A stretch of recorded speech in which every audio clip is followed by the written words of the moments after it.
at the same time, I think that the major issue that you run into, or at least that I have, is are Republicans actually going to be small government folks?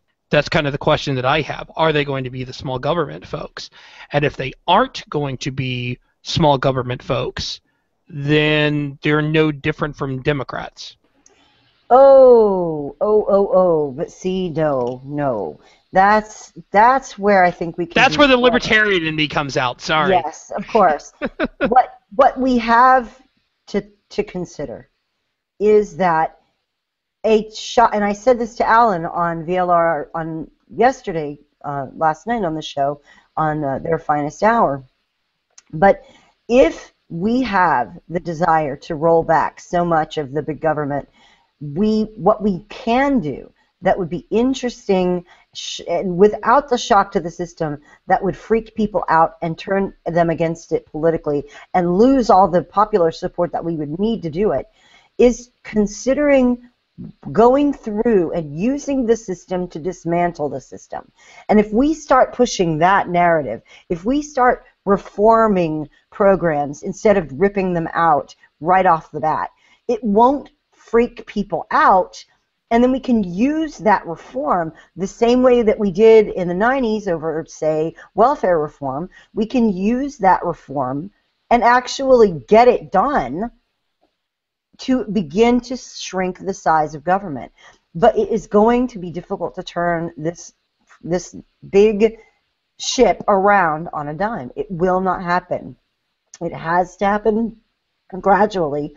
And the people who are going to say, we need to cut this and cut that and cut everything right now, are going to be the voices that the left is going to amplify to scare people into into not trusting Republicans again.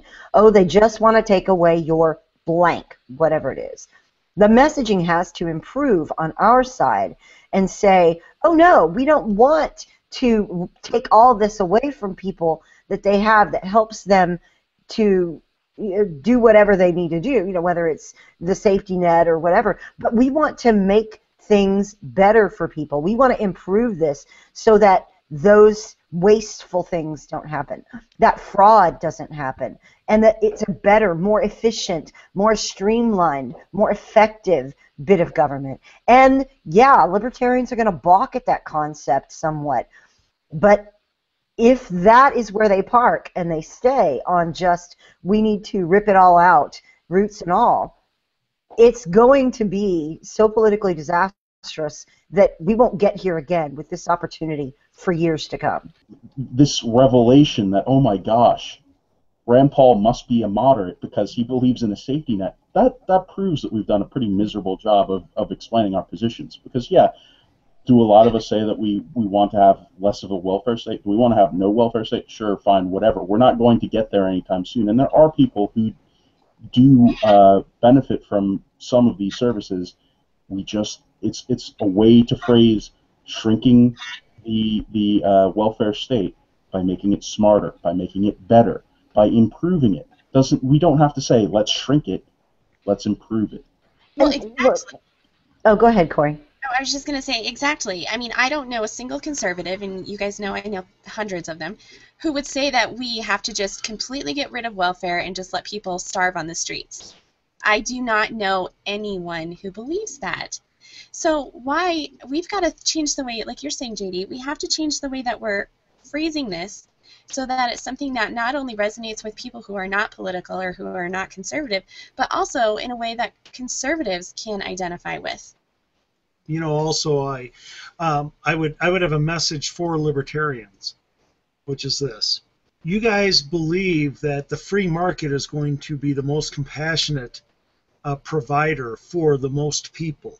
You believe that the smaller the government, and reducing government down to the role of simply being no more than the referee in the game and letting free market provide all this goods and services in the game. You believe that's the way to go. Here's my message.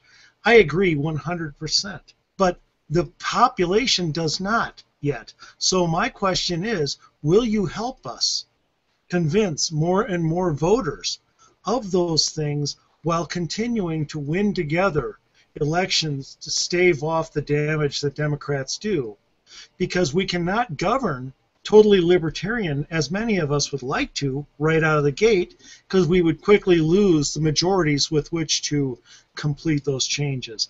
So the biggest problem is not who's running Washington. The biggest problem is who's voting out in the 50 states. We need to move the needle of public opinion on many things like that more our way before we can govern that way. We can't govern against the will of the people.